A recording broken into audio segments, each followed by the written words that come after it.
श्री कुंज बिहारी श्री हरिदास। पुरुषार्थ हो लेकिन निस्वार्थ हो। एक संत बड़े निस्पृह सदाचारी एवं लोक सेवी थे। जीवन भर निस्वार्थ भाव से दूसरों की भलाई में लगे रहते थे। एक बार विचरण करते हुए देवताओं की टोली उनकी कुटिया के समीप से निकली। संत साधनारत थे। साधना से उठे, देखा देवगण खड़े हैं। आदर सम्मान किया, आसन दिया। देवतागण बोले, आपके लोक हितार्थ किए गए कार्यों को देखकर हमें प्रसन्नता हुई। आप जो चाहे वरदान मांग लें। संत विस्मय से बोले, सब तो है मेरे पास, कोई इच्छा भी नहीं है जिसे मांगा जाए। देवगण एक स्वर में बोले, आपको मांगना ही पड़ेगा, अन्यथा हमारा बड़ा अपमान होगा। संत बड़े असमंजस में पड़े कि कोई तो इच्छा शेष नहीं है, मांगे भी तो क्या मांगे। बड़े विनीत भाव से बोले कि आप सर्वज्ञ हैं, स्वयं समर्थ हैं, आप ही अपनी इच्छा से दे दें, मुझे स्वीकार होगा। देवता बोले, तुम दूसरों का कल्याण करो। संत बोले, क्षमा करें देव, यह दुष्कर कार्य मुझसे ना हो पाएगा। देवता बोले, इसमें दुष्कर क्या है? संत बोले, माफ़ करना, मैंने तो आज तक किसी को दूसरा समझा ही नहीं।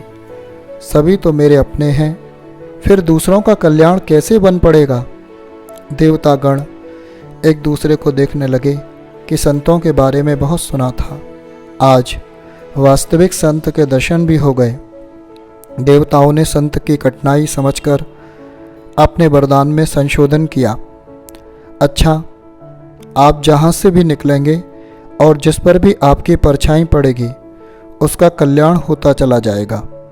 संत ने बड़े विनम्र भाव से प्रार्थना की, हे देवगण, यदि एक कृपा और कर दें तो बड़ा उपकार होगा। वो यह कि मेरी छाया से किसका कल्याण हुआ, कितनों का उद्धार हुआ, इसका भान मुझे न होने पाए, अन्यथा मेरा अहंकार मुझे ले डूबेगा। देवतागण संत के विनम्र भाव सुनकर नतमस्तक हो गए। कल्याण सदा ऐसे ही संतों के द्वारा संभव है। अहंकारी इंसान को चापलूस बहुत अधिक पसंद आते हैं, जो उसकी चापलूसी करके उसको दीमक की तरह खोखला करते रहते हैं। आलोचकों की सत्य बोलने वाली कड़वी वाणी उनके अहंकार को चोट पहुंचाती है। इसलिए आलोचक इन्हें शत्रु के समान दिखाई देते हैं। अहंकारी इंसान से सच्चे मित्र एवं शुभ चिंतक मानसिक तौर से दूर हो जाते हैं, क्योंकि अहंकारी को अपने वार्तालाप में किसी की मर्यादा भंग करने तथा उसे द्रवित करने वाले वचनों का ध्यान नहीं रहता।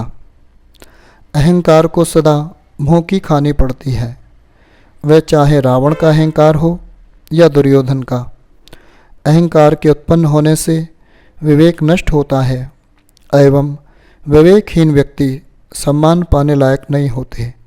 सम्मान पाने के लिए विवेकपूर्ण कार्यों की आवश्यकता होती है और जरूरी नहीं कि धन से सम्मान मिले, अधिकतर धन से धोखा ही मिलता है। श्री कुंज बिहारी श्री हरिदास।